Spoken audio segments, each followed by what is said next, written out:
সাইয়েদনা ঈসা আলাইহিস সালাম দাজ্জালকে হত্যা করার জন্য ফিলিস্তিনের দামেস্কের জামে মসজিদের সবচেয়ে বড় মিনারার পাশে দুইজন ফেরেশতার পাখার উপরে ভর করে জমিনে নেমে আসবেন। এই জায়গাটা অনেক গুরুত্বপূর্ণ জায়গা। আল্লাহ বলেছেন বারাক না হাওলা, এই পুরো এলাকাটাকে আমি বরকত দিয়ে ছেয়ে দিয়েছি। পড়েন আল্লাহু আকবার। আবার এই জায়গায় বিশাল একটা যুদ্ধ হবে। ফিলিস্তিনের একটা শহর আছে আল গৌতা, এই গৌতা শহরে মুসলমানদের কেন্দ্রবিন্দু হবে। কিয়ামতের আগ দিয়ে যা যা ঘটবে সব এই ফিলিস্তিনে ঘটবে। এই জন্য তিন আর জাইতুনের কসম কাটার মধ্য দিয়ে ফিলিস্তিনের কসম কেটেছে কে? এই ফিলিস্তিনের বাইতুল হাম, যেটাকে বলে বেথেলহাম, এই বেথেলহাম সিটিতে ঈসা আলাইহিস সালামের জন্ম। সুবহানাল্লাহ পড়েন। মনে থাকবে কোন শহরে? বেথেলহাম। বেথেলহাম শহরে ঈসা আলাইহিস সালামের জন্ম। তার মানে আল্লাহ ঈসা নবীর জন্মস্থানের কসম কাটলেন।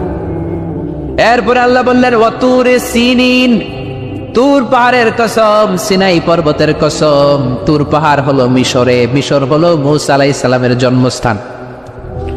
আর ওয়াহাদাল বালাদিল আমিন, এই নিরাপদ শহরের কসম, মানে মক্কাতুল মুকাররমার কসম। মক্কা মুকাররমা কার জন্মস্থান?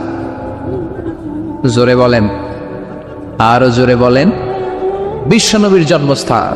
তিনজন বড় বড় পয়গম্বর যেই তিন দেশে এসেছে, আল্লাহ তিনটা দেশের কসম কাটলেন। তিনটা বড় বড় শরীয়তের ধারক বাহক এই তিনজন নবী, উলুল আজমি মিনার রাসূল। এজন্য আল্লাহ বললেন ওয়াত্তিনি ওয়াজ-যাইতুনি ওয়া তুরি সিনিন ওয়া হাযাল বালাদিল আমিন। তিন আর জাইতুনের কসম, মানে ফিলিস্তিনের কসম।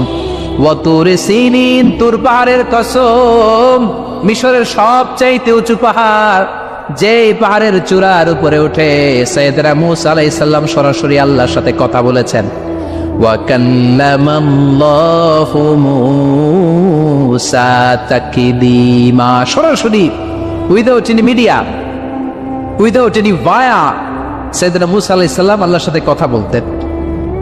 পৃথিবীতে চারটা আসমানি কিতাব সবচাইতে সেরা। এক হচ্ছে তাওরাত, দ্বিতীয়ত জাবুর, তৃতীয়ত ইনজিল, চতুর্থত কোরআন।